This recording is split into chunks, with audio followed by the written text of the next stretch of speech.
Okay, welcome to committee, everybody. We're starting a little late, but we'll start with the pledge if everybody would like to rise, and I will ask Representative Kofalt to lead us in it.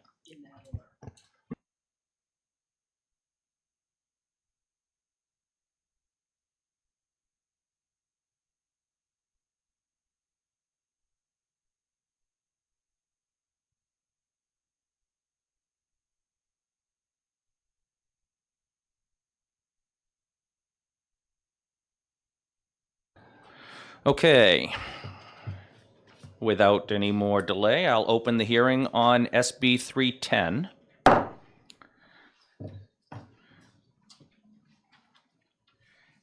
And it looks like all of the speakers are from Fish and Game. Oh, no. Okay, Eric Anderson. So we'll start with Dan Bergeron. Okay, then you can open the... I was looking for the senator and he didn't put a card in, so I didn't know where to go, except that I figured that the department could open it, I guess, but... Oh, is that not on the... Oh, there it is. Got it. Thank you. Good morning, Chairman Spillane and members of the committee. My name is Daley Frenette, and I am the Senate Majority Caucus Director. I'm here to introduce Senate Bill 310 on behalf of Senator Pearl. Senate Bill 310 is a request of the Fish and Game Department and would give them the authority to allow bear registration agents to charge a fee for their services and to allow digital confirmation of purchases as a hunter's current and valid federal duck stamp. These changes are viewed as housekeeping measures for the department, since bear registration agents are already authorized to operate under department rules. But the department requires legislative authority to allow these agents to charge a fee. The change to the federal duck stamp will bring state laws into agreement with federal allowances. Senator Pearl appreciates your consideration of Senate Bill 310. I will defer any questions to the members of Fish and Game who are behind me, as they will be able to answer your questions much better than myself. I also understand that there is a non-germane amendment that will be happening after this, and Senator Pearl would like to express his support for that. Thank you. Nothing, anybody got any questions? Okay, you're out. You're lucky because nobody has any questions for you. Now I will call Dan Bergeron for the Fish and Game Department.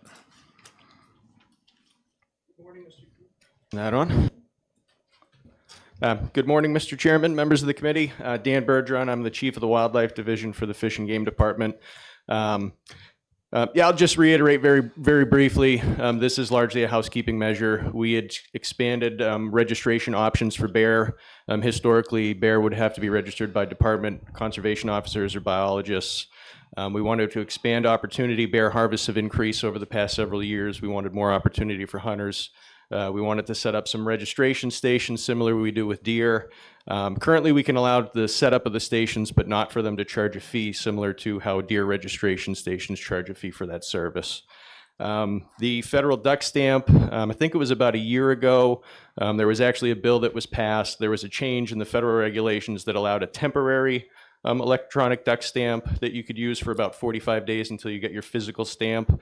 Federal regulations have recently changed to allow that to be used throughout the season. We're just bringing up our rules to, or our statutes to stay in line with what the federal regulations are. And I'm happy to answer any questions. Are there any questions? I have one. I'll let you go first. Go for it. I was going to go last and I didn't see anybody. Thank you, Mr. Chair. Thank you for taking my question. Just briefly, when did the Fish and Game start doing bear registration stations? This last hunting season was the first season that we had stations that people could bring their bears to register them to. Yeah. And we have a handful that kind of volunteered to do it without charging. Follow up? One more, if you don't mind. You may follow up. Representative Darby. Thank you, Mr. Chair. And has there been any, my understanding was the reason Fish and Game conservation officers were directly involved was to maybe look at the site where the bear was taken. A lot of bear hunters use bait and things like that. Has there been any concern by Fish and Game about lack of information, lack of sort of trace back to where the bear was taken? No, so we discussed that prior to changing over, but they still have the ability to go check those sites if necessary. It varies, typically because there was, a handful, have 40 some odd, and I defer to our colonel behind me, 40 some officers throughout the state registering hundreds of bears throughout the season. So there could be quite a lag. So typically when they would go to register a bear, it wouldn't be at the kill site. So they'd have to get the information from the hunter and go back anyway. And they still have the ability to get that information from the hunter and have them take them back to the site of kill. Yep. Question? Go ahead. Thank you, Mr. Chairman. Forgive me if I missed this, but the procedure now to register a kill is what? So there's several options right now for bear. We do have a handful of registration stations that you can bring your bear to. They're just not able to charge a fee for the service. So we had some stations that volunteered to do it for us free of charge. You can also still contact a conservation officer and do it the way that historically hunters have been able to register, and you can, regional biological staff can also register a bear for a hunter. So there's now 3 options: biological staff, conservation officer, or bring it to at one of the select registration stations. Any further questions? Mine's been answered, so we're good.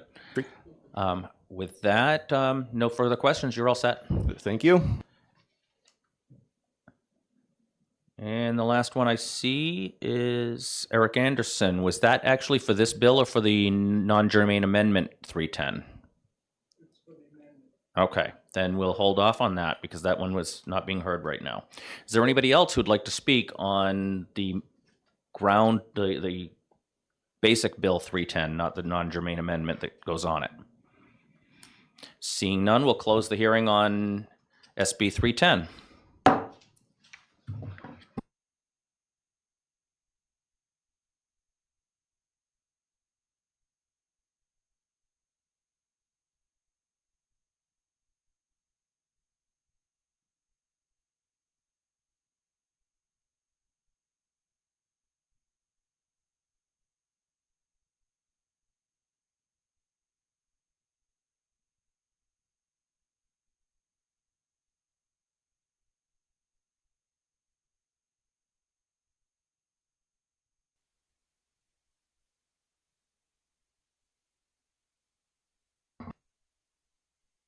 We'll open the public hearing on Amendment 2024-1659H to Senate Bill 310 and call on Representative Spillane. Thank you, Mr. Chair, members of the committee. This amendment was a request from the department. It was basically something that came out of the hearing we had earlier on landing licenses, and they had realized that they did not have a resident non-commercial version, and that in order to create this license, they needed to have permission for the director to create such a license. So they asked me to put in an amendment that would allow the director to create such a license, and so that's all this does. It allows any non-resident, right? Yeah, non-resident. Sorry, non-resident for personal use. So it allows a non-resident transporting in state waters any crabs or lobsters that were taken outside the jurisdiction of the state via ship or vessel. So in other words, this would affect people who have a mooring in New Hampshire, but they're lobstering in Massachusetts or in international waters, and they're doing it just for their own personal use. So they've got a non-commercial license in Massachusetts. They're just doing their hobby lobstering, and they want to bring their lobsters to shore where their boat's moored in New Hampshire. And right now, they'd have to buy a full license here. So this gives the director the ability to create that license and put a price on it and legally deal with it. And so if there's any questions, I can take them, but I'd probably defer to the department to answer them better. Representative Darby. Thank you, Mr. Chair. Thank you for taking my question, Representative Spillane. Just out of curiosity, your own personal opinion, we heard in previous testimony over landing licenses that some states do not offer reciprocity. What's your opinion on reciprocity? Reciprocity requirement or reciprocity state reciprocity for allowing personal take and landing of licenses by our neighbors?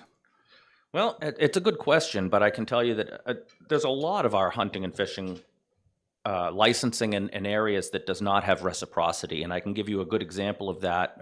Quite a number of years ago, I put in a bill that would extend the discount for veterans that are disabled to be able to have a hunting license. And we had only one category, which was 100% fully disabled, could get a free hunting license in New Hampshire, and we had reciprocity with Vermont and Maine for that.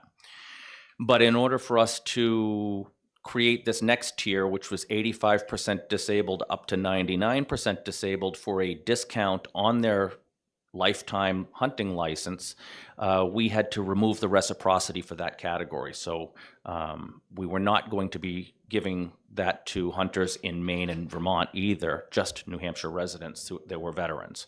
So there's a lot of those areas where we do not have reciprocity, and it's not a problem, it's a common thing. And in those instances, people just buy the license in the state that they're doing the activity. Any other questions? Thank you, Mr. Chair. Thanks for taking my question. Turn on your mic. So a local resident who's not fishing in New Hampshire was, but fishing in federal waters, wants to land their lobster in New Hampshire, are they now required to buy the commercial? We have that $40 We do that, okay. yeah. I want to make sure they didn't have to buy the commercial license. No. We just didn't have one for non-resident Gotcha. to do that for their personal use. And honestly, in talking with Fish and Game, maybe a handful of people might do this. It's not a big number because, again, you'd have to be landing your boat in New Hampshire, but you're an out-of-state person, so it's pretty much limited to those people who happen to have a mooring or a friend who has a mooring and they're coming to visit their friend or what have you, and they're bringing their lobsters or crabs or what have you from the other state. And they're perfectly 100% licensed in the other state for the activity too. Any other questions? Seeing none. Thank you. Thank you. And the chair calls Eric Anderson.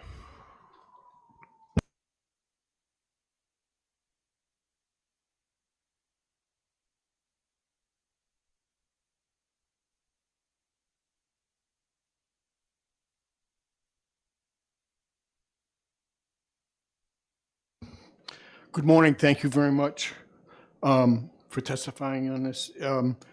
My concern with this amendment is probably for informational purposes. I've consistently supported Fish and Game in the variety of, legislation that comes before you and still support that.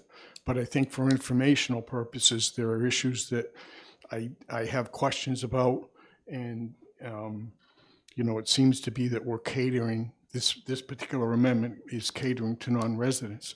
With regards to your question about reciprocity, I did check that out.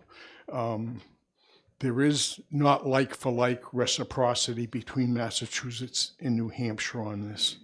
An individual from Massachusetts can come up here and purchase a license, non-commercial, well, if this goes forward, purchase a non-commercial a non-commercial license, and the fee's yet to be established. And that's all he has to do. If there was a New Hampshire resident that wanted to go to Massachusetts and get a similar license, he can do it, but, and that's the but, he has to own $5,000 worth of property in Massachusetts. I think that's relatively clear. It's not like-for-like reciprocity.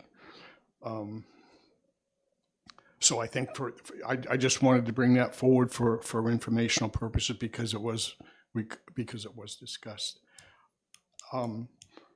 Also in Massachusetts, they're allowed to take lobsters by diving, which is not allowed in the state of New Hampshire.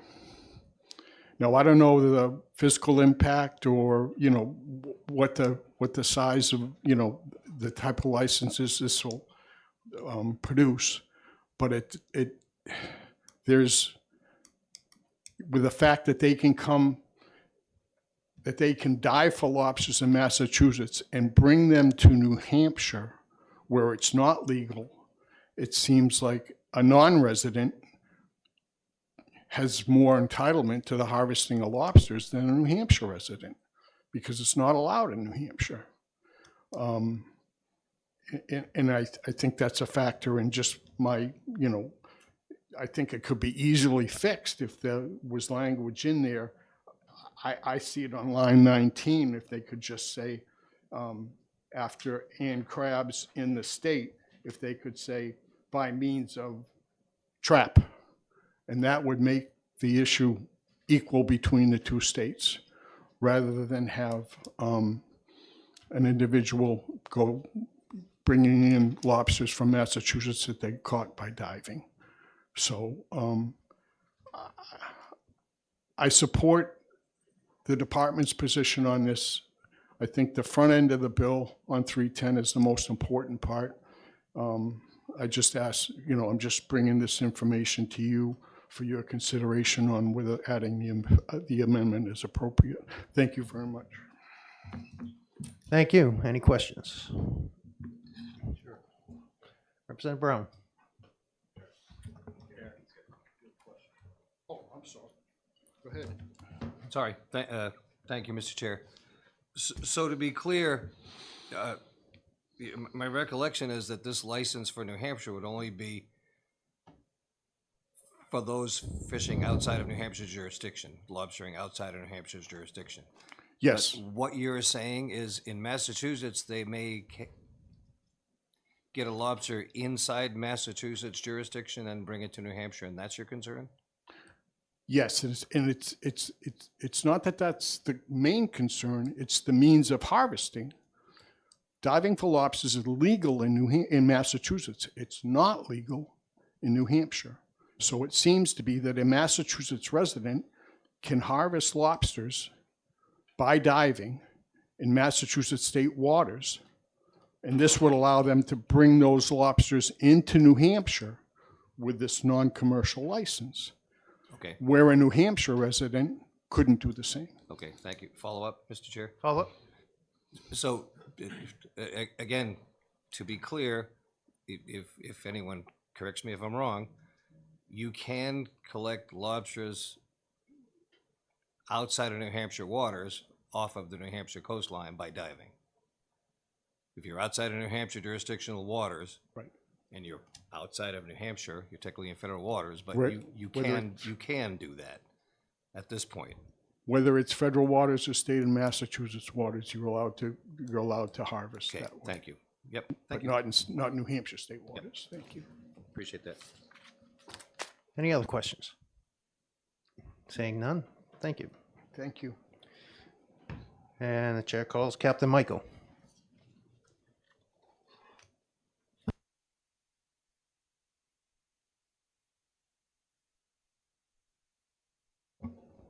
Mr. Chair and members of the committee, I'm Captain Michael Eastman, Hampshire Fish and Game Department.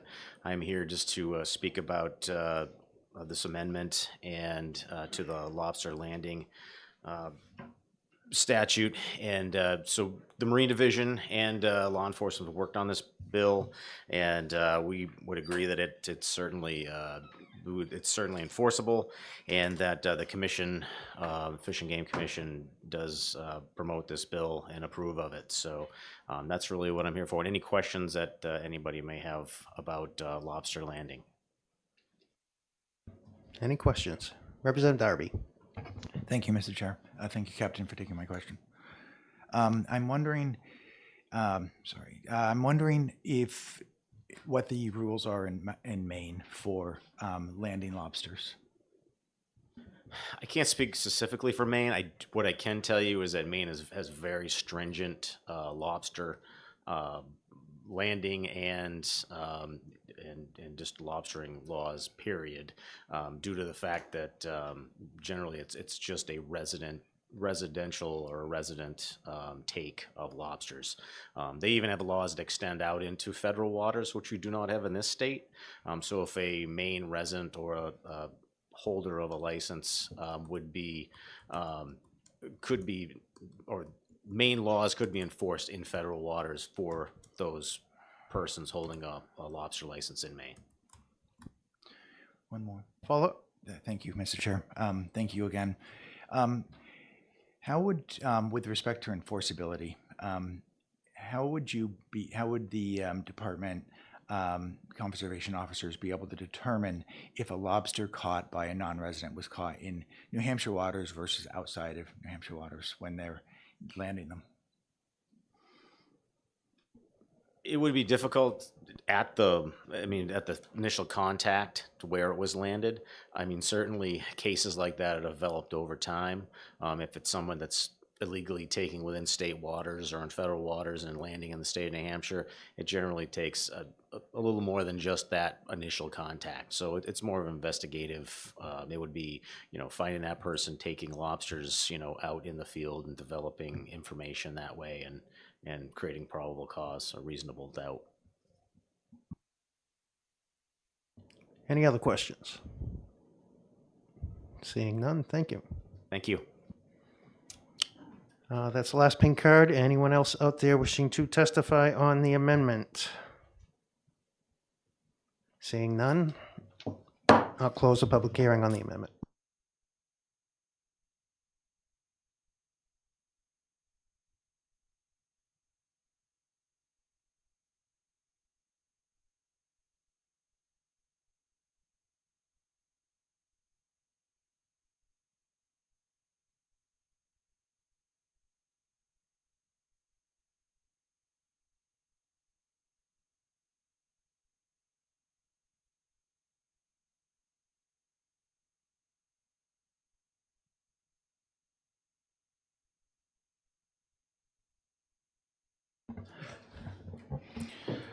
Okay, we're going to open SB 544, and I recognize Daley Frenette for Senator Pearl.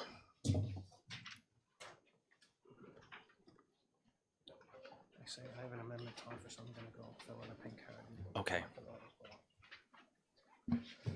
Hello again, Mr. Chairman and members of the committee. My name is Daley Frenette, and I am the Senate Majority Caucus Director. I'm here to introduce Senate Bill 544 on behalf of Senator Pearl. Senate Bill 544 is a housekeeping bill as well as a request of the Fish and Game Department. In the past, hunters have had to transport deer to a physical station for registration and issuance of deer seals. HB 1230 in 2022 mandated the establishment of an online registration system by Fish and Game, which resulted in the electronic issuance of confirmation numbers to hunters. SB 544 aims to update statute by replacing references to the outdated deer seal to align with the modern electronic registration system. Thank you for allowing me the opportunity to speak today. Once again, I know there's a lot of Fish and Game Department people behind me. I think they'll be able to answer any questions that you guys may have. Thank you so much for your testimony. Thank you very I won't much. even ask for questions. You're all set, and now the chair will recognize Dan Bergeron. Right after him. I want to do the amendment at the end. Good morning again. Dan Bergeron, Chief of the Wildlife Division for Fish and Game. Yeah, this is very much so a housekeeping bill with the change to electronic registration stations. Obviously, when someone's doing it online, there's no ability to give them, metal seals or anything. So they print out a confirmation number, or they can save their confirmation number. So as opposed to having multiple forms of ways that we have to track these things, that's a lot of administrative work for the department. We've switched over to now confirmation numbers. This is just updating the language, and there's various RSAs throughout that reference the deer season that would reference seals to the old way we used to do things. We're just looking to update it for the new system. Thank you. Are there any questions? Seeing none, you're all set. Thank you very much. Chair will now recognize Representative Goley, who has an amendment to this bill that he'd like to explain to the committee. Yes, sir. We will. He just wants to explain it in the general. It won't be moved now. Thank you, Mr. Chair. And as a co-sponsor, I'm here in support of Senate Bill 544. I was contacted by Fish and Game to some technical changes that just needed to be put into the bill that's before you. which was forwarded to me, and I had drafted as an amendment. They had also spoke to Senator Pearl, who's in full support of the changes as well. So I just wanted to make that offering, and if there's any questions on this amendment and why the changes were needed, I defer to the department as to these changes. Thank you. He's deferring to the department, but we will have them next, which is why we wanted to have this discussed now. God. Thanks. Who would like to come up and speak on behalf of the department on the questions for the amendment required? We didn't have a paper version of that, right? I don't think we got a copy of that. It's getting passed around now, I think.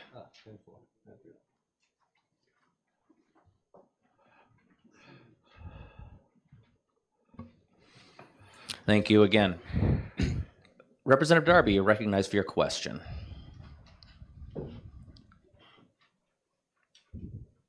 Thank you, Mr. Chair. Actually, I did have a question regarding the original bill that I forgot to ask. On line 25, it talks about provide a registration number.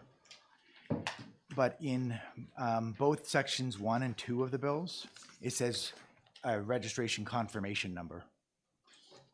And so I'm wondering if those are intended to be the same thing, and if since the terminology seems to be registration confirmation number, and we have an amendment here, maybe we just tack. Yeah, I don't think we would have a problem with that, to just put confirmation in there to make it consistent throughout. That would be fine with us. Yeah, and just real quick to speak to the amendment, this was originally included in the bill that we'd asked to have sponsored. It was accidentally left out by OLS, and we didn't catch it until after it had been introduced in the Senate. So, but again, it's all the same subject matter. Thank you, and I think I'll point out on line 13, it does say the registration confirmation number, and on line 11 it says registration confirmation number. Yep. In the original bill. Yes, it's line 25, which is what I was talking about. Yeah, it just It says registration number, but not confirmation. Yeah. Got you. Okay. We could actually send someone down to have the word confirmation added into the amendment before we hear that in exec session, so that wouldn't be a problem if we want to get the language all nice and clean. Thank you for bringing that up. Are there any other questions while we've got the Fish and Game answering questions? No? All right. Thank you. Thank you. And I have no more pink cards. Is there anybody who wants to speak on this that hasn't spoken yet? Okay, seeing none, we will close the hearing on 544 and the amendment to it.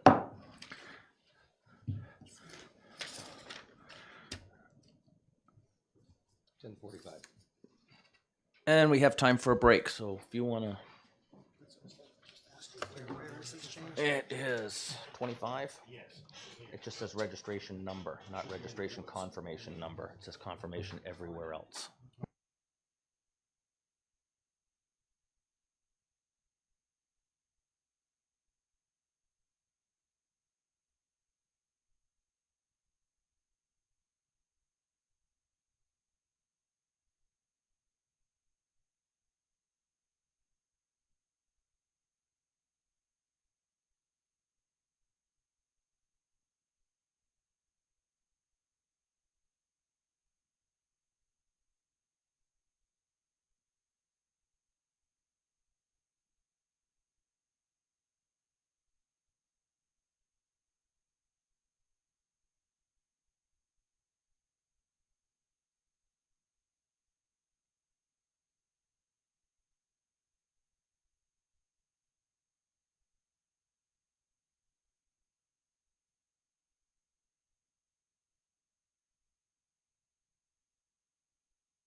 All right, it being past 10:45, I'm going to open the hearing on Senate Bill 503, and I recognize Senator Waters. Thank you, introduce Mr. this bill. Chairman, members of the committee. Senator David Waters, District 4, to introduce Senate Bill 503 relative to requiring a criminal background check when applying for a fish and game guide license. The key to this bill is on line 7, where it says every new applicant applying for a New Hampshire guides license for the first time shall submit to the Fish and Game Department a criminal history record release form and also a set of fingerprints.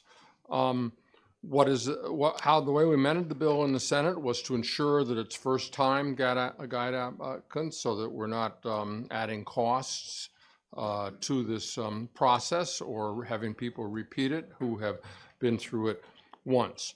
The necessity for the fingerprinting is so that we can obtain criminal records from jurisdictions beyond the state of New Hampshire. I think the basic purpose of the bill is to supplement what we already have to make sure that people who use guide services are safe. This is a very important relationship a guide will have with folks in their guiding, and the public has a right to know that we've done our due diligence. So I think that what made this bill work is in the Senate is to make sure that it's for first-time applicants only that we're requesting this. There's a small technical change in the bill as well on the early lines about the designee there. As you'll see on line 3, the executive director or to their designee, just a grammatical cleanup on that one. I know we've got folks here from the department to talk more about the practicalities and the reason for bringing this forward, but if you want to ask me questions, I can answer, but you'll probably get better answers from them. Thank you. Are there any questions? Representative Darby. Thank you, Mr. Chair. Thank you, Senator Waters, for taking my question. And just to confirm, this would apply to all guides, fishing and hunting guides? Anybody who has a guide license. Okay, thank you. Thank you. Any further questions? I have one myself. You may defer to the Fish and Game Department if you do not know the answer. It was my understanding, because I thought we already did this for guides, it was my understanding that we can do this for any resident who applies for a guide license, but we could not mandate that somebody from out of state who applies go through the background check. And this would just bring us on par so that residents are treated the same, or non-residents are treated the same as we treat our residents. Is that not correct? Thank you, Mr. Chairman, and they can further discuss that, but that's the point of the fingerprints, so that we can get somebody's from another jurisdiction, we can get that safety as well. Thank you. Thank you. I'm in the middle of executing. I will be back at 11:10. Thank you. Thank you. If you want to ask him a question, you can ask him in the hallway. And if you want to ask or do any kind of testimony, I'd ask you to fill out a pink card. Thank you. And I will now call Colonel Jordan, sorry, from the Fish and Game Department. I got to put my glasses back on before I read these things. There we go. It is my sincere hope that representative never precedes my name, frankly. God bless you, I'll take folks. that in the manner it was intended. Yeah, well, it was a compliment. I don't know how or why, quite frankly, that you do this, but thank goodness that you do it. Before we start, I want to thank you for all the work this year with all of the different bills. I appreciate the hospitality we receive over here on a regular basis. So I am Kevin Jordan. I'm the Chief of Law Enforcement for New Hampshire Fish and Game, and I'm here to testify in support of Senate Bill 503. The commission voted on this bill and voted to support it once we explained the purpose behind it. And so just to give you a little background, any fishing or hunting guide now, resident or non-resident. We run their criminal backgrounds, but by state law, we're only allowed to do that within the state of New Hampshire. So if I get a Massachusetts resident who applies for a non-resident guides license, I can check his criminal background in New Hampshire, but I cannot go out of the state and check other states, and I can't check a resident a resident from New Hampshire for another state. So I could be a New Hampshire hunter. I could commit a felony in Vermont, reapply for my guides license, and there would be no way that I would be able to see if that occurred without this bill. So initially, we wanted it done. We wanted to require every applicant to submit fingerprints, pay the $48.50 fee to have a complete criminal background from across the country done. The problem with that is it increased the guides licenses by some $50, which was the guides. We worked with the Guides Association, which, by the way, supports this bill as well. Couldn't be here today, but asked me to tell you that. That was their only concern, was the headache of getting fingerprints each year or each time they got their license and paying this additional fee. So we kind of compromised on this one-time check. My feeling is, and it's my opinion, frankly, that once we get them in the system, once we know who they are and they are guiding here in New Hampshire, that if they were to commit an offense, a felony offense outside of the state of New Hampshire, we'd be more likely to know that than I would before they became a guide. So we agreed to do it in that fashion. And then the last thing I want to remind you of is before this committee, and I think Senator Waters was on the committee. I know the chairman was on it. We did have a felon who was taking out children in Bob houses and offending them. He was a convicted felon before he got his guide's license. We did not know that. We issued him a license, and he used that as a tool. So I'm fearful of that. I want to make sure that people take folks out in the woods, that they're good people and they haven't done those kinds of things. And this is the only way I can be sure of that. Thank you. Thank you. Any questions? I'll have one. Yes, sir. This is sort of a follow-up and continuation of what we did earlier several years ago to pass the legislation that said that a person with a criminal sexual record couldn't mentor people That's correct. in the woods, correct? That's correct. Yes, sir. Okay. Any other questions? Seeing none. Thank you, Colonel. Thank you, sir. Thank you, Colonel. Always a pleasure. You too. And I don't have any more pink cards. Is there anyone wishing to speak on the bill that has not yet spoke? Nope. I will close the hearing on 503. Your amendment's small on that, right? Yep. So we'll do that in exec session. And your 15. We're going to take another little break because we're 15 minutes early, and I believe Senator Waters is our next one as well, and he's in an exec session in the Senate. So we'll be on recess until 11:10.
this as an educational moment for the committee. This happens a lot in Fish and Game. OLS likes to put an effective date starting 60 days on a lot of our stuff by default, and frequently we have to wait because it has to be going through a lot of legislative stuff to get it instituted with rulemaking and everything. So we can't do everything within 60 days, so we have to delete it. And if you do draft a bill for this committee, try to always start on January 1st. It's always safe that way. It's much harder to now amend it, pull it out, and deal with that. So.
I might as well say that too.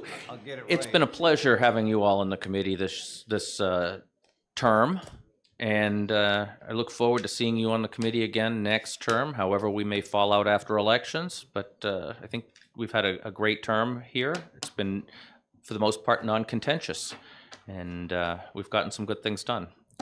And we've ended up the term without Fish and Game hating us, so that's always a good thing.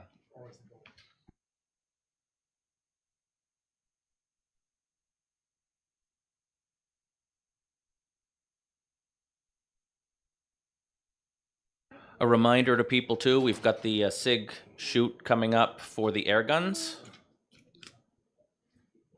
on the 15th at 8:30 a.m. over at the SIG place, which is in Epping.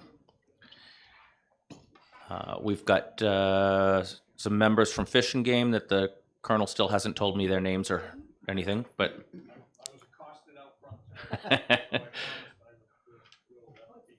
you got 4 or so? I think I gave you 4 slots originally, yeah. And then we've got some commissioners coming. Not sure how many commissioners are actually coming, because I don't think I've heard from all of them, but I did hear from about 5 or 6 that can't make it. So hopefully we do get at least. I think I might have heard from 3 or 4 that they're coming, and I've heard from about 4 or 5 I think that can't make it. But then I think I've heard from most of the committee members, and if you haven't responded yet, please do. And Mike, would you like to talk about, we've got a few minutes for you to talk about the four-wheeler trip too. Thank you. We're in the process of putting a day together. A big part of Fish and Game and how they deal with the citizens of New Hampshire is through their law enforcement of the motorized motorsports. And we don't see a lot of it, don't hear a lot of it in committee. So I've worked with a rental organization up north to supply side-by-sides to any of the Fish and Game committee members to come up for a day. Tourists up through the area, hopefully through Jericho Park. It includes some of our Fish and Game members and Bureau Trails, and just get a feel of what the Great North Woods is like. The only, we have to pick a date. The only caveat is it's got to be midweek. But the rental house is prepared. We'll have the local club or someone supply lunches for us, and you know, a nice 3 or 4 hour tour through the North Country. So we've got the date still TBD, but Mike's going to come up with something real soon, and I asked him to do it after we finish our last session day, so we don't have to worry about that. And Colonel Jordan, do you know who's going to be up in patrol in that area and who covers that area? We'll have the officer who covers it, so there's a couple of different varieties of who that might be, but the captain and or I will be on it as well. Okay. That'll be good. I'm getting a feeling Scott Wallace might show up too. Yeah. You happen to host a camp out that week.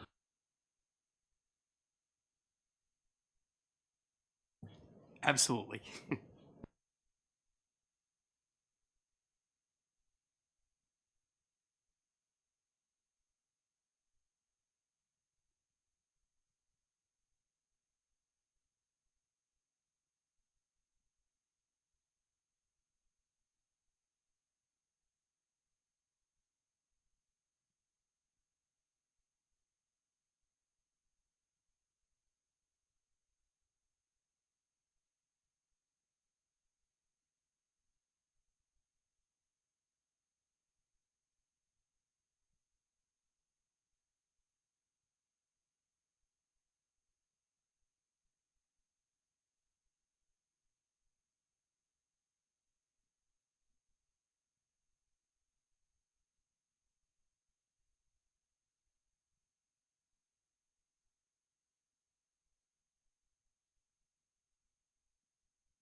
All right, it being time, the chair will now open the hearing on SB 542, and I will recognize Representative Ouellette to open or introduce the bill for Senator Waters.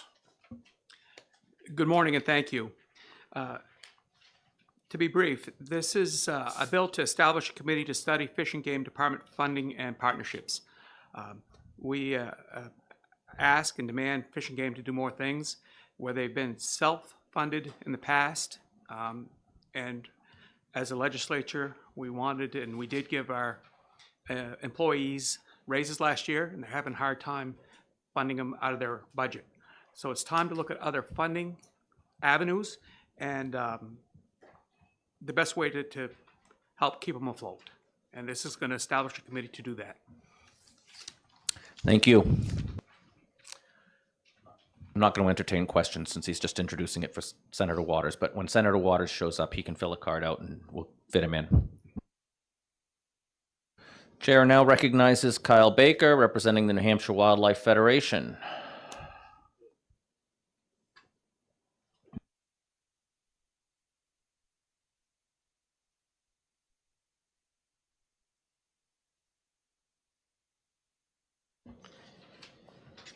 Good morning, Mr. Chair, members of the committee. Thank you for having me here today.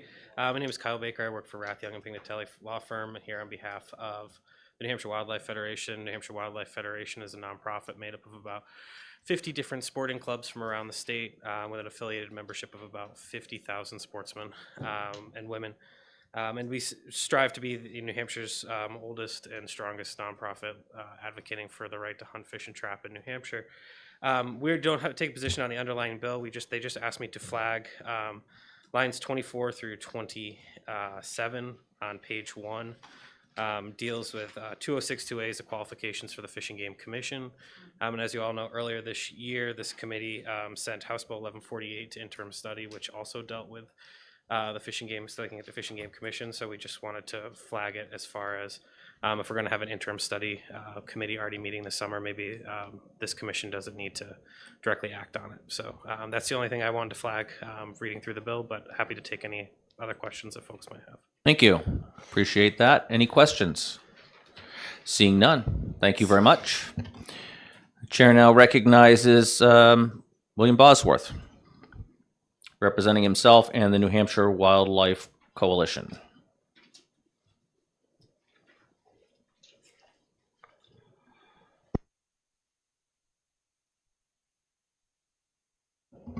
Thank you, Mr. Chairman. I'm Weldon Bosworth from Guilford, and as you said, representing the New Hampshire Wildlife Coalition. First of all, I find myself on the same side as the Fish and Game and in supporting this bill. But I have to ask the question, why do we revisit this issue every few years? In 2007, the Legislative Audit Committee did a great audit of Fish and Game and came up with 30 recommendations that related to funding and organization. Very few, if any, were actually implemented. In 2018, Senate Bill 48, the hearings of which I sat through, 8 of them, who were charged to look at the operations of Fish and Game, basically sidestepped the issue of the organization and focused primarily on funding, which was great. But at the end of the day, only one of their recommendations even got to legislation, and that died in committee, or it was ITL'd at least. So I guess I'm hoping that this one will get a little bit further. One of the things that I guess I have a problem with is representation of people like organizations such as ours, which are a wildlife advocacy organization, are not represented on the commission. And it's my belief that if we had a broader commission, more organizations represented, as suggested in the original bill with Senator Waters, Native Americans, conservation agents, organizations, and so forth, that maybe there'd be some support for some of these funding ideas, at least a little more support. Presently, there's only 40,000 people in the state, 40,000 residents that actually buy a hunting license or a combo license, hunting and fishing, about 3% of New Hampshire's population. So you have a commission that largely represents those people. There's a heck of a lot of other people that have a very high interest in wildlife. In fact, studies that have been done show that the people who are so-called wildlife watchers, who watch wildlife up close, who photograph it, who feed it, outnumber sportsmen by 3 to 1, and they spend more money as well. The present RSA 206-2 and 2A really establishes a couple of requirements that make it very tough for an organization like a wildlife advocacy organization to get on. They require that that organization have in its bylaws that they promote hunting. And while many organizations like ours do not oppose it, I think it's absurd to think that a conservation organization is going to promote hunting. The other thing that makes an exclusionary is the requirement to hold a hunting license or a trapping or fishing license for 5 of the prior 10 years. So not everybody in the state that loves wildlife is going to have a license to kill them. So I'm just saying that we have to make this a little more equitable. Wildlife in New Hampshire are a public trust resource, and as such, they're held in trust for all citizens, all 1.4 million, not just the 30,000 that buy a hunting license and the 70,000 that buy a fishing license. So it's my wish that if this committee gets together, that they spend a lot of time on the organization, and perhaps by doing something about it, the funding issues would be solved. Thank you very much for your time. I'd take any questions. Thank you very much. Sorry for getting your name wrong, Weldon. You put W and I couldn't quite remember it. That's right. Anybody have any questions? You are recognized. Thank you, Mr. Chair. Thanks for taking my question.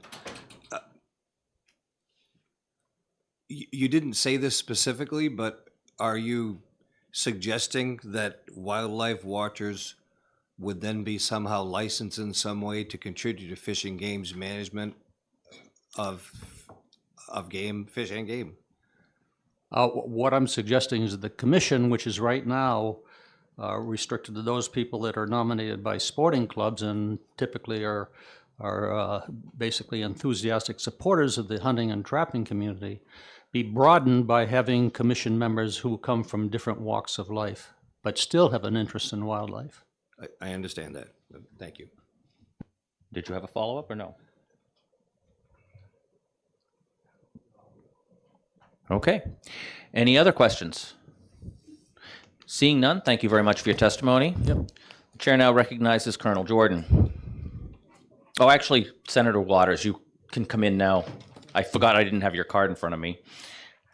We introduced it for you, and you're all set to go ahead and speak to it.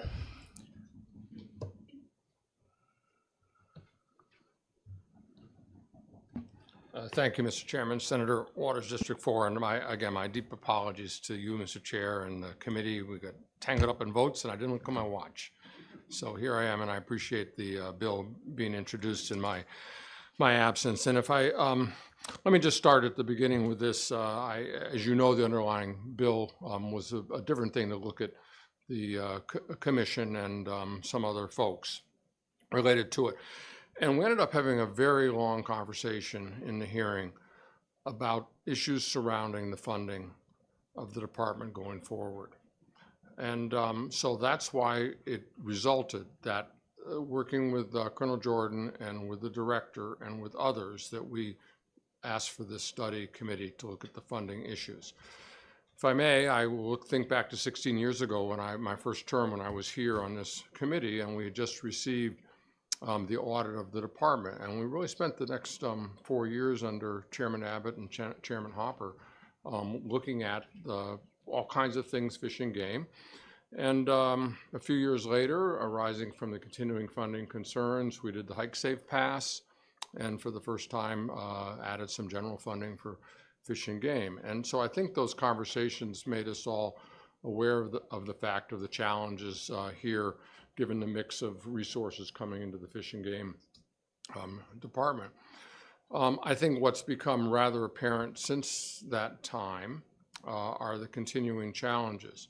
In particular, thank you to Governor Sununu for funding the raises in this budget for Fish and Game. But that funding will run out and the department will be expected to pick that up. That might mean layoffs of what, 8 or 9 people in the department.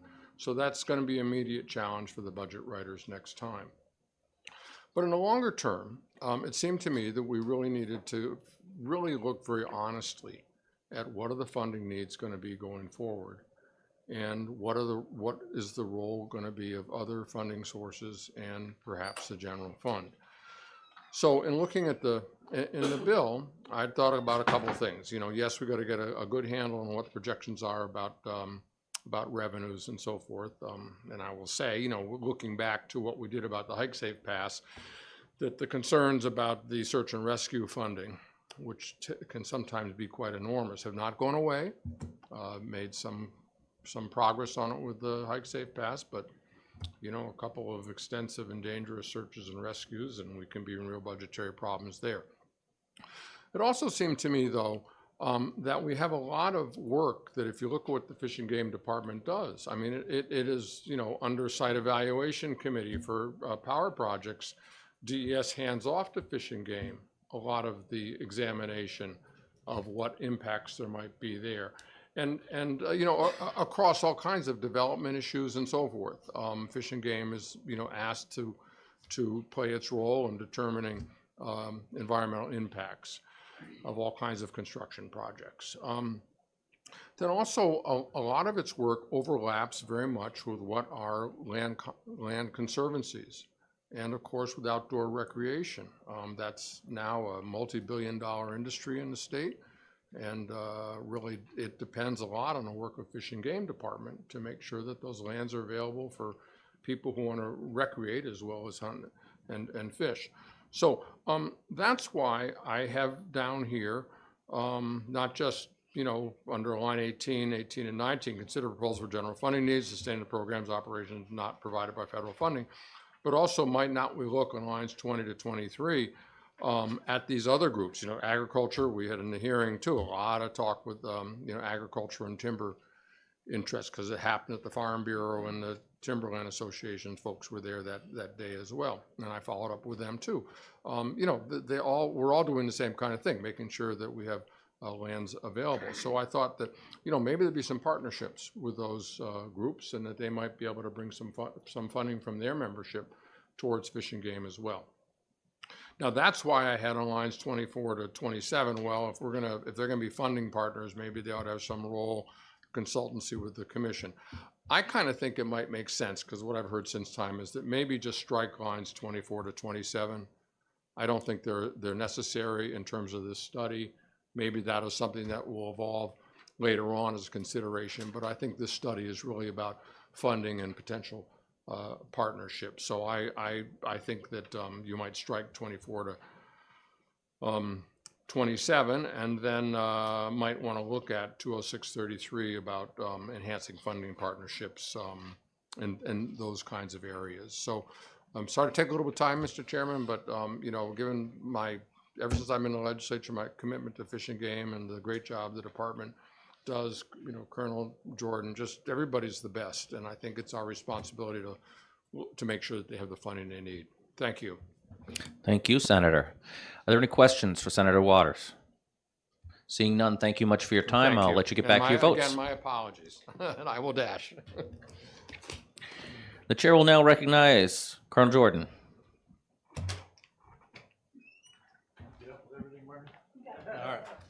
I heard something snap, so. Good morning again, Kevin Jordan, the Chief of Law Enforcement, New Hampshire Fish and Game. I don't think I could have said it much better than Senator Waters did. You know, with the search and rescue funding crisis, I came over here for some 16, 18 years asking for more adequate funding, and we could prove and did prove through statistics that the sportsmen and women were paying the lion's share of that, and yet they were receiving probably 3 to 4% of the services. And so that argument, we went round and round over all kinds of different ways to fund that through rooms and meals and general funding. And we settled on a Hike Safe card, which really to be honest with you, I wasn't a fan of in the beginning. And it does create a bit of a problem when you budget, because you're budgeting for what you hope will come in, which is a little bit of a challenge. But the good news is, since 2015, we've exceeded $200,000 every year. This year, we're going to hit 300,000. So it's been a huge help to have some of that money come in from the people that are actually receiving the services. So that's been a great advantage. It kind of planted the seed for this. So when Senator Waters came up with a bill this year to look at the commission, I went in screaming that our big problem isn't our commission. Our big problem isn't representation. Our big problem is paying for it moving forward. And it's getting worse and worse every year, because the cost of everything, including salaries, the governor was gracious enough to give the employees a 10% raise. We didn't increase income by 10%, so we're not going to make it. And I'm worried I'm going to lose my governor. I'm about to lose my director. And so there's no good on the horizon for that. So, and we've had bills like this. We've had Senate Bill 48, which I know some of you are familiar with, where we've studied the funding of the commission. But let me tell you how those work. I've seen this happen, and I don't want it to happen this time. What typically happens is good people will get together and come up with ideas on how to better fund the agency.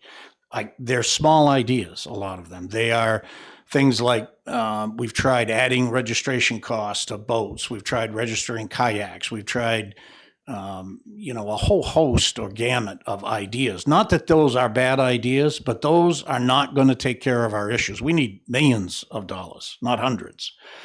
What I would like to see happen with this, come up with an idea or a willingness to general fund the agency, like every other agency is in the state of New Hampshire mostly, and then give me the ideas to go out and reduce that cost.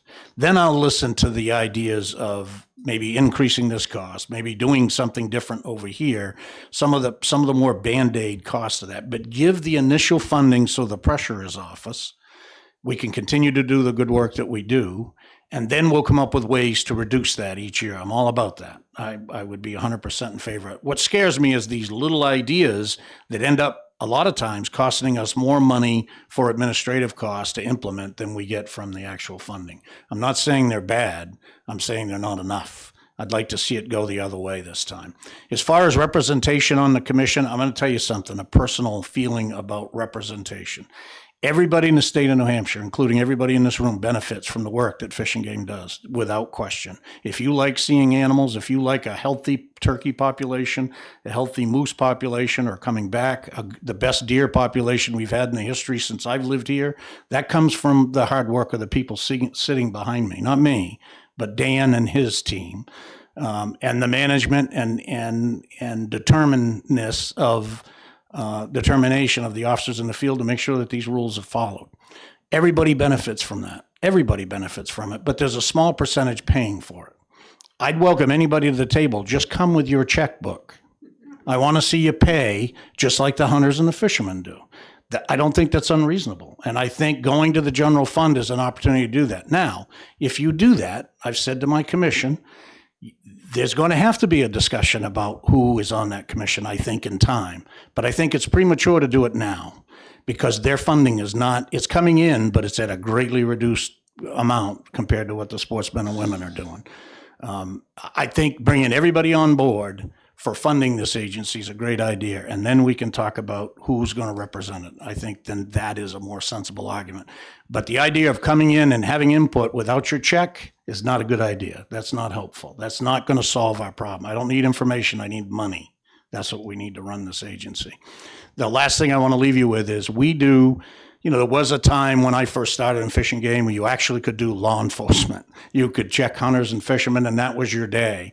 Now we steal time to do that. I literally steal time to do that because we're doing rabies calls, we're doing nuisance animal calls, we're doing search and rescue. It's becoming more and more involved every day, and that's okay. We're doing that. I've got a staff of really energetic people, thank goodness, much younger than me, that work hard every day and are willing to do that. But a lot of that is unfunded. A lot of it is unfunded, and the sportsmen's dollars are paying for the fuel, the insurance, the salaries of these people. It's time for everybody to step up. And the only way to do that is two funding mechanisms that I can think of is general funds or Rooms and Meals. And I know they're both hard sells. I understand that. But losing this agency is going to be worse, I think. And we're getting closer to that each year. We really are. That's all I have, sir. Thank you. Thank you, Colonel. Are there any questions for the Colonel? Vice Chair Goley and then Darby. Thank you, Mr. Chair, and thank you, Colonel Jordan, for taking sir. my question. Being the chair of the Senate Bill 48 Study Committee, I saw some of the things that happened there and some of the requests. And one of the things that was put into that report was dealing with the hearings process, putting it with Fish and Game so you could collect the dollars for each one of those hearings that took place, and the monies, instead of going to, was it state police that was doing, I forget who was doing. For court summonses? Yes. Yes, fines, yes, Fines. yes, yes. And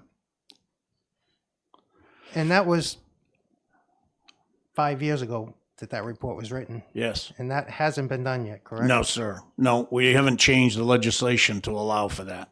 That was one of the ideas that came out of that study committee, and it's also one that we have talked about internally for quite some time, and that is to bring funding from our fines directly back into the agency and cut out the contributions to police standards and training, the courts. That would be met probably with some opposition from some of these other groups, certainly, but it would help fund the agency. Yes, that was one of the ideas that came out of that. And one other Follow-up? follow-up. Go ahead. I mean, we also had the recommendation of kayaks and canoes permitting for boat launches because we knew 50% plus of launches are for car top only carriers, and Right. these folks are paying nothing towards that. Right. We tried that as well, and I think people here know the number of canoes and kayaks in this state that use launches is substantial. I think that could have raised not just nickels and dimes, All right. would have raised a substantial amount.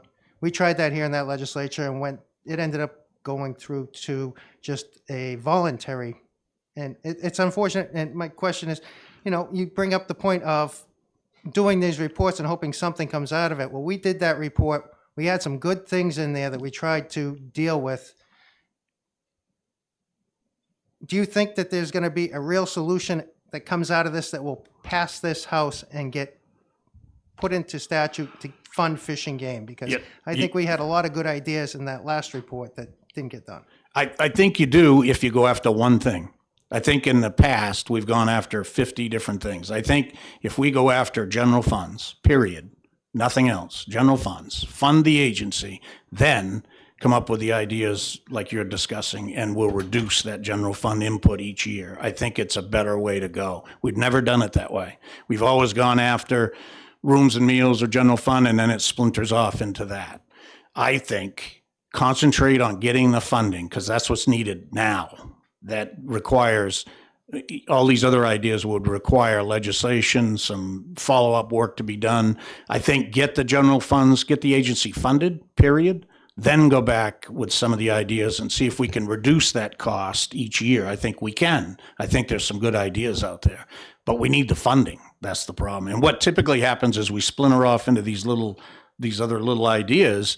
Some of them happen, some of them don't, and our problem lingers on. And we're just at a point where we can't linger anymore. We're running out of time. So let's get the funding from a single source now. And you can also make the argument if it comes out of general funds, then the people with the kayaks and the canoes are paying because it's coming out of general funds. Everybody's paying, which is really the only fair way, I think, to do that. Everybody benefits, not just the kayakers. Everybody benefits from it. Thank you. Representative Darby, you still have a question? You're Yes. recognized. Thank you, Mr. Chair. Thank you. Thank you. Colonel, for taking my question. Yes, good questions, by the way. Well, thank you very much, sir. I'm just curious how many conservation officers Fish and Game currently has, and how many billets, or what's the maximum they could have? So right now, the governor gave us I kind of split it with him. He gave us 4 unfunded positions back. So I agreed to pay for 2 of those out of OHRV money because we are finally at a point where we can support that. And he gave me 2 additional ones. So we are in the process right now of hiring 4 more. I will have 48. That will be the highest number of conservation officers we've had since the 70s. I could use 148, but 48 is better than where we've been. So we're not having trouble recruiting. We're getting reduced numbers when people apply, but we still are having very good luck finding quality people. We just hired 2 more women. Very excited about that. They both come with experience, and they're both very energetic. And we hired 3 young men that just finished the academy 2 weeks ago. So we're gaining ground in that regard. Excellent. Thank you. Yes. Thank you. Thank you. Any further questions? Seeing none, thank you. Thank you, sir. And I don't have any more cards. Was there anybody who did not get a chance to speak who wants to speak? Seeing none, I will close the hearing on, which one was this? SB 542.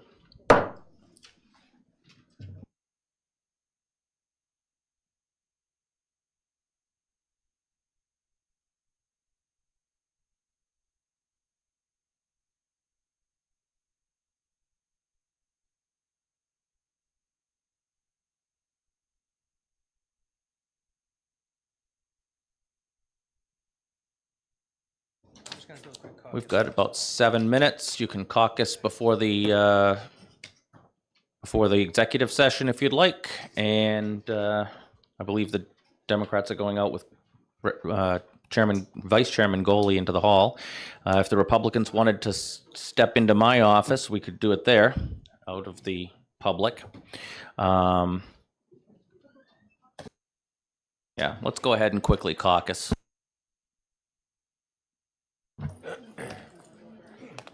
Where did you hit the gavel? Made it.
Seeing that our time is here for exec session, I'm going to open the executive session on 4 bills, which is SB 310, 544 FN, 503, and 542. And I will start by looking for a motion on 310. Does anybody want to give us a motion on 310? I'll make a motion not to pass. Okay. Representative Brown has made a motion. Do I have a second? Representative Darby's a second. We have the bill ought to pass. It's open for amendment. We do have a non-germane amendment that you all had the public hearing on, and we're going to offer that one up. I'm going to offer that one up since it's in my name for SB 310. That is amendment number. I can't remember the number, so I have to look for it. Hold on. It is 1659H. And this was, again, the one that was requested by the department so that the director can create a non-resident, personal, non-commercial landing license. I'm going to move OTP on this amendment, and I would ask for a second. Representative Tudor, seconds. I'll now speak to it very briefly.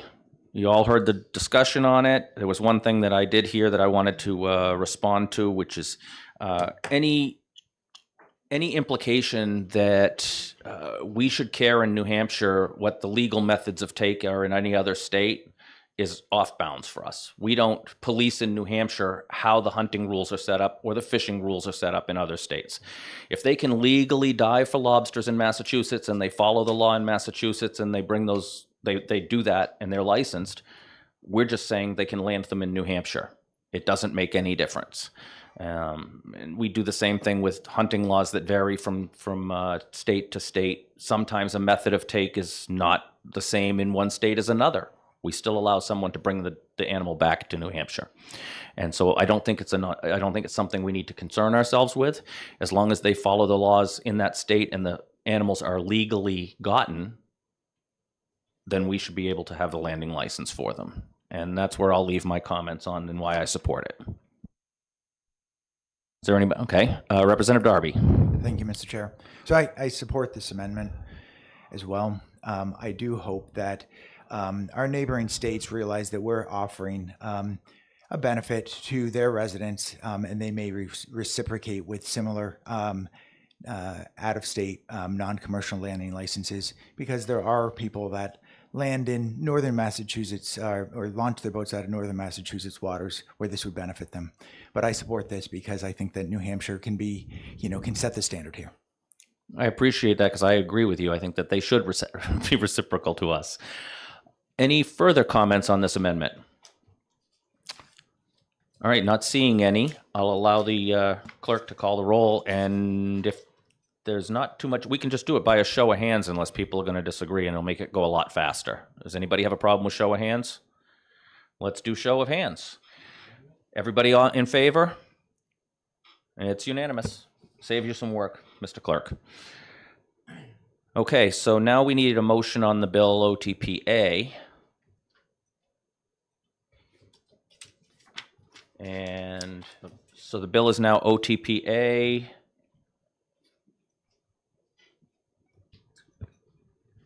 I don't think we need a separate motion for that, right? That's just, we do, okay. So you want to amend your motion to an OTPA or make one, or do you want to make the motion this time? I'm happy to make the motion, Chair. Mr. Okay, Chair. so we'll switch the order on that. Darby motions OTPA. Brown seconds. I'll second that. It's okay. I don't mind writing reports. And can we do this one by a show of hands as well? No. Okay. Let's call the roll.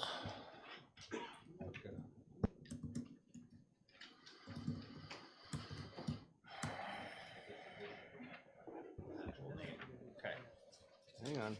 Gotcha. There it is. I don't do this enough. Yeah, don't do this enough. Representative Goley, Yes. Representative Kofalt, Yes. Representative Tudor. Yes. Clerk votes yes. Representative Nodder, Yes. Excuse me, and I missed Representative Murphy. Yes. Representative Willett, Yes. Representative Abear, Yes. Representative D. Fox, Yes. Representative Fox, L. Fox, Yes. Representative Veu, Yes. Representative Page, Yes. Representative Pear, Yes. Representative Darby, Yes. and the chair. Yes. I'm in for Smith. I did vote. Who did I miss? Smith. Wallace. Yep, Representative Wallace Yes. and the chair. That gives me 17 yes, 0 no. Consent? All right, with no objection, we'll go to consent with that. I will now entertain a motion on SB 544. Oh, that's the closed hearing on SB 310. Let's open exec on 544 FN. I'll now entertain a motion for 544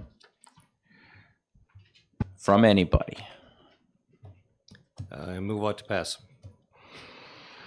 All right, Representative Brown moves ought to pass. Do we have a second on that?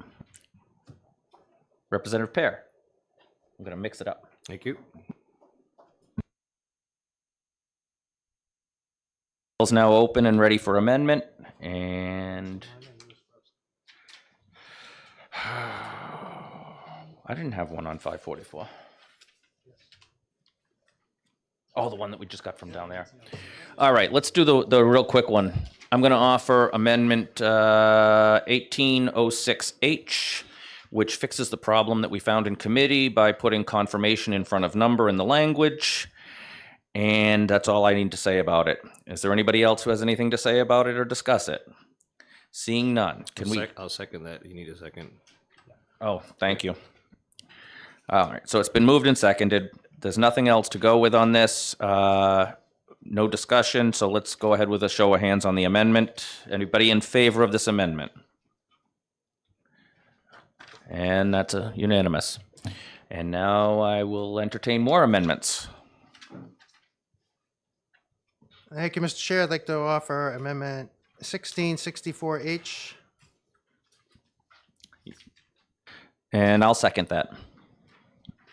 And I'll just speak briefly. This was the amendment that was just clarified some language that Fish and Game had requested by the time it had gone through the Senate, and they caught the error.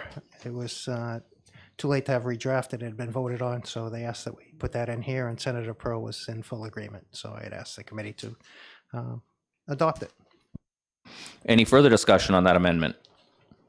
Not seeing any. Let's go with a show of hands. All those in favor of this amendment? Unanimous. We can now entertain a motion of OTPA if somebody wants to make it, because I don't see any further amendments pending. So moved. Moved by Rep. Page, seconded by Rep. Pear. I saw your hand. Okay. The clerk may call the roll.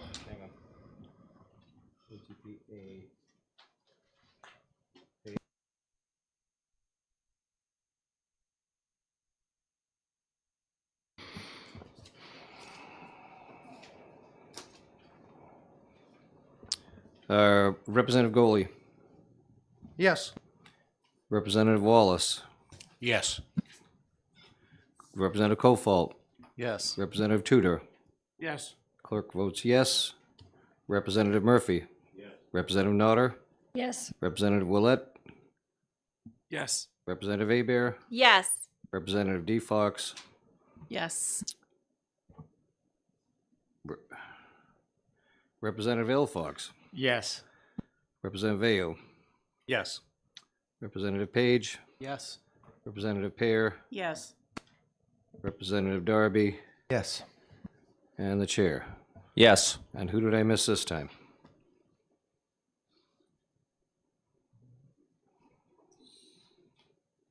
I have 16, not 17. You must have had an extra on the other one. Okay. Check the other one. Okay. 16-0.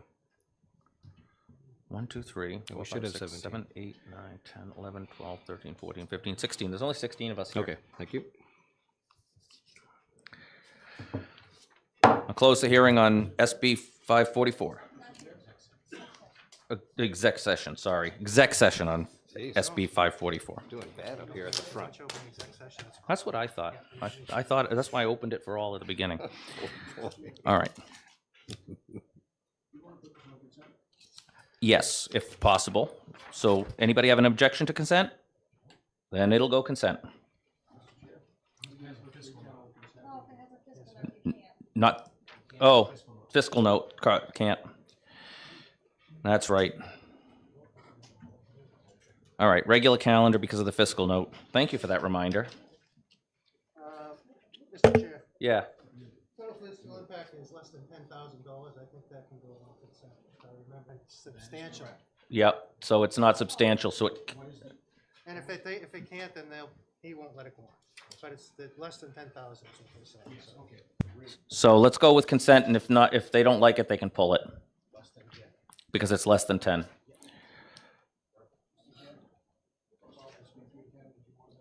We already did that one for consent. Yep. All right, I will open the exec session on SB 503. And I'm going to look for a motion. Anybody? Come on, don't be shy. I'll move on to pass. Representative Page moves on to pass. Representative Ouellette seconds it. Do we have an amendment on that one? No, that one has no amendment. So, that's a simple one. Is there any discussion? You made the motion. Do you have anything to say about it? We've already heard, so, all right. Then the clerk may call the roll. Representative Goley. Representative Goley. Yes. Representative Wallace. Yes. Representative Kofalt. Yes. Representative Tudor. Yes. Clerk votes yes. Representative Murphy. Yes. Representative Nodder. Yes. Representative Ouellette. Yes. Representative Abear. Yes. Representative D. Fox. Yes. Representative L. Fox. Yes. Representative Vayu. Yes. Representative Page. Yes. Representative Pear. Yes. Representative Darby. Yes. And the chair. Yes. I only had 13. No, kidding.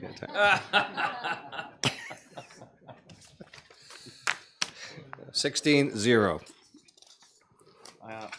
I'm going to object to consent on this because I have plans for it on the floor. If anybody's curious, I'm putting my brass knuckles bill on it on the floor because we passed it through the house twice and it got killed on the other side of the wall, and I'm going to throw it back at them. So.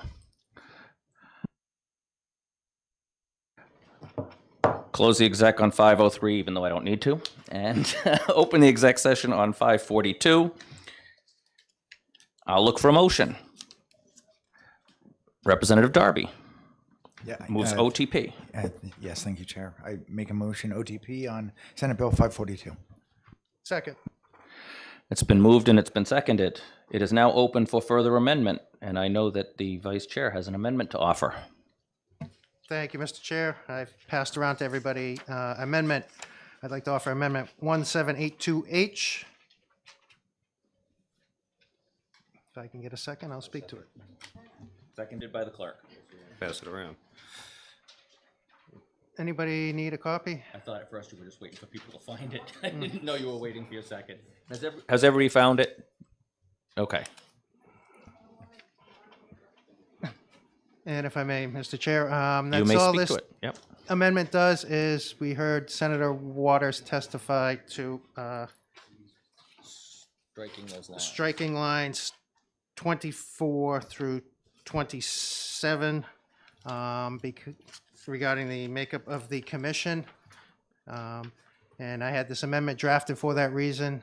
Those of us on the committee know that we have a bill that we interim studied that deals with the makeup of the commission that will be looked at in another way. And I just don't think it's right to have two separate entities look at the same issue at the same time. I think it's a just as important to have a separate bill looking at a commission, looking at the funding of Fish and Game. We heard how important that is, and letting a different group, this committee, deal with the commission part of it and the interim study. So I did what the senator had asked for and put the amendment in, and that's all that does. Thank you.